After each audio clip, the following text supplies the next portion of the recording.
तो सनातन संस्कृति के उन 16 संस्कारों को पढ़ो, अपने बच्चों को बचाओ, बताओ उनको। ये भगवान बलराम की नगरी है। श्रीमद् भागवत जी में कथा आती है कि जब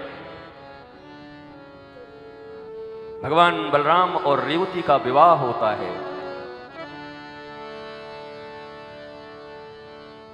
और बड़ी प्यारी बात है, और भगवान रेवती और बलराम प्रथम रात्रि इस दुनिया के जितने भी ऋषि हैं सब कौतुक दृष्टि से झांक रहे हैं। लोगों ने पूछा, भैया ये बढ़िया बात तो नहीं है, कोई विवाह करके आया है, कन्या आई, वधू आई, वर हैं, तो सामान्य घर में भी कोई ऐसे नहीं करता। ये बड़े बड़े ऋषि लोग क्या कर रहे हैं? नारद जी जब गए, भगवान ने कहा, नारद जी आपके बिना कोई पता कराएगा नहीं क्या हो रहा है, बताओ।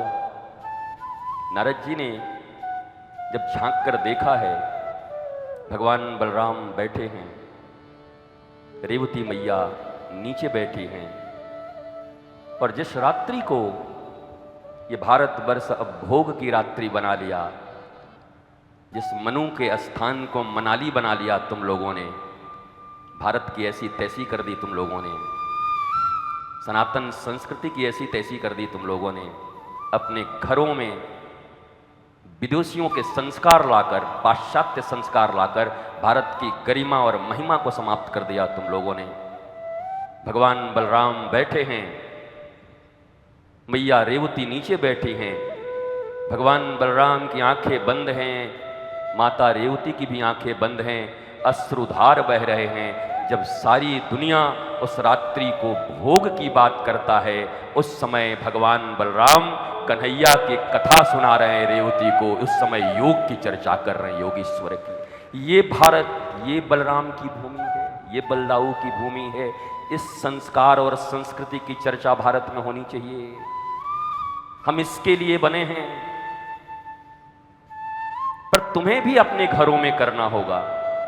प्रथम बार जब विवाह होके आए ना बच्चे का, तो तुम भी मत पड़ जाओ इसके पीछे। तुम माता हो, पिता हो, मुझे तो लज्जा भी आती कभी कभी, क्या कहूं। तुम तैयारियां करते हो उनका, कहां जाने की, कहां जाने की, सारी गैरत, सारी प्रतिष्ठा बेच दिए। जैसी जिंदगी खुद जिए हो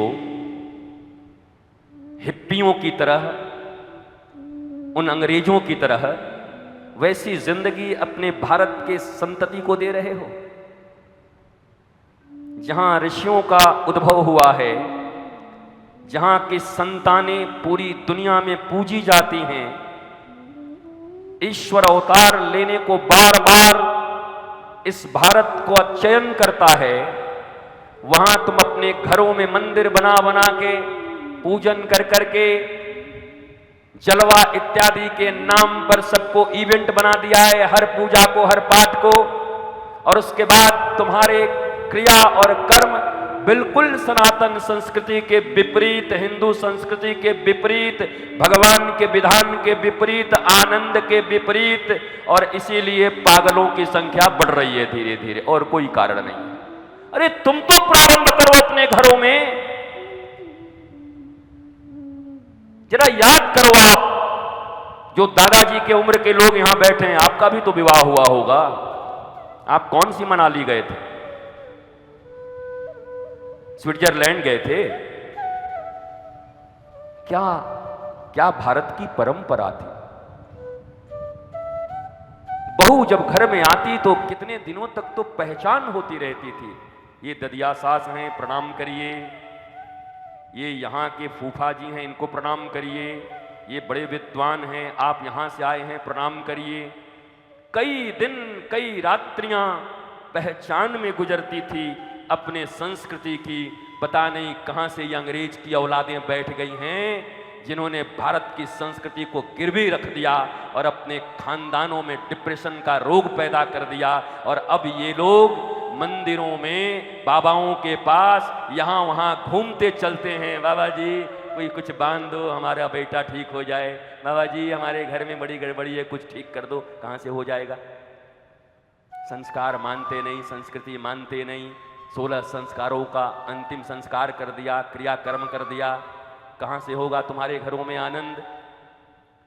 मैं श्रीमद् भागवत के इस पवित्र मंच से भगवान की भगवत्ता और सनातन धर्म की संस्कृति, जिससे तुम्हारे अच्छा सनातन संस्कृति की बात जब करते हैं तो कई लोग ऐसा देखते हैं, ऐसा लगता है अरे ये सब पार्टी पॉलिटिक्स की बात करते हैं। तुम्हारे घर में लगी है आग, पागल तुम्हारे घर में पैदा ले रहे हैं, डिप्रेशन तुम्हारे घर में पैदा ले रहा है, और तुम कह रहे हो यहां पार्टी पॉलिटिक्स कर रहे हैं। ये तुम्हारे घर की बात कर रहे हैं, तुम्हारे बेटे और बेटियों की बात कर रहे हैं, तुम्हारे बहुओं की बात कर रहे हैं। तुम्हारे परिवार में जो आग लगा है अशांति का, दुख का, कष्ट का, अभाव का, वो सनातन संस्कृति से उसका पालन करके दूर किया जा सकता है। तुम्हारे घरों में आनंद, आह्लाद, शांति और प्रेम का आगमन हो सकता है। ये किसी पार्टी और पॉलिटिक्स की बात नहीं है, ये किसी समाज सेवा की चर्चा नहीं चल रही है, ये किसी राष्ट्र सेवा की चर्चा नहीं चल रही है। हमारे घरों में प्रवेश कर गए दुखों को दूर करके घर में कृष्ण रूपी आनंद की स्थापना कैसी हो, जिसके लिए तुम दिन रात परिश्रम कर रहे हो, उसकी बात चल रही है। नहीं, कई लोग महाराज जी अच्छा बोलते हैं पर देश के लिए कुछ ज्यादा बोलते हैं।